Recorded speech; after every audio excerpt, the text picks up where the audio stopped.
بسم اللہ الرحمن الرحیم۔ السلام علیکم ورحمۃ اللہ وبرکاتہ۔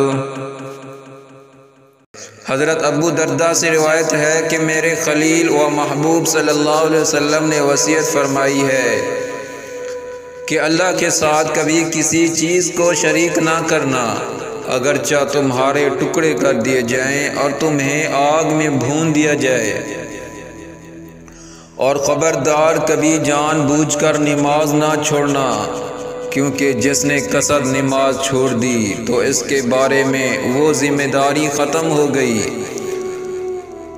جو اللہ کی طرف سے اس کے وفادار اور صاحب ایمان بندوں کے لیے ہے، اور خبردار شراب کبھی نہ پینا، کیونکہ وہ ہر برائی کی کنجی ہے۔ حضرت ابو ہریرہ رضی اللہ عنہ نبی صلی اللہ علیہ وسلم سے روایت کرتے ہیں کہ آپ صلی اللہ علیہ وسلم نے فرمایا کہ 7 آدمی ایسے ہیں جن پر اللہ تعالیٰ اپنی رحمت کا سایہ ڈالتا ہے۔ ان میں سے ایک شخص وہ ہے جو اللہ تعالیٰ کا ذکر کرے تو اس کی آنکھوں سے آنسو جاری ہو جائیں۔ حضور صلی اللہ علیہ وسلم نے فرمایا، جب تم میں سے کوئی جوتا پہنے تو دائنے پاؤں سے شروع کرے، اور جب نکالے تو بائیں سے شروع کرے۔ ہونا یوں چاہیے کہ دائنا پاؤں میں پہلا ہو اور نکالنے میں آخری۔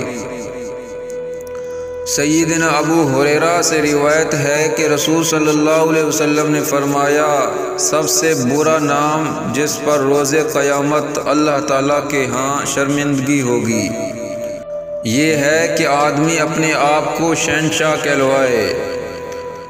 حضرت علی رضی اللہ عنہ سے روایت ہے، وہ بیان کرتے ہیں انہوں نے رسول صلی اللہ علیہ وسلم سے سنا ہے، آپ صلی اللہ علیہ وسلم نے سود کھانے والے، کھلانے والے، تحریر کرنے والے اور صدقہ نہ دینے والے پر لعنت کی۔ نیز آپ صلی اللہ علیہ وسلم نوحہ گری سے منع فرماتے تھے۔ حضور صلی اللہ علیہ وسلم نے فرمایا، اگر تم کو جنت پسند ہے تو اپنے بھائی کے لیے وہی پسند کرو جو اپنے لیے پسند کرتے ہو۔ رسول صلی اللہ علیہ وسلم نے فرمایا کہ ہر گناہ میں سے جتنا چاہے اور جب چاہے اللہ تعالیٰ معاف کر دیتا ہے، لیکن ماں باپ کی نافرمانی کے گناہ کا مواخذہ دنیا ہی سے شروع ہو جاتا ہے، اسے معاف نہیں کیا جاتا۔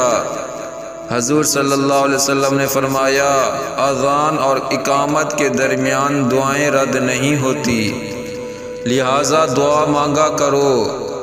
حضرت انس سے روایت ہے کہ ایک دن رسول کریم صلی اللہ علیہ وسلم ابو بکر، حضرت عمر اور حضرت علی عثمان کے ساتھ مدینے کے مشہور پہاڑ احد پر چڑھے تو وہ خوشی کے مارنے ہلنے لگا، تو حضرت محمد صلی اللہ علیہ وسلم نے اپنا پیر اس پر مارا اور فرمایا، ارے احد تھم جا، تیرے اوپر ایک نبی ہے، ایک صدیق ہے اور 2 شہید ہیں۔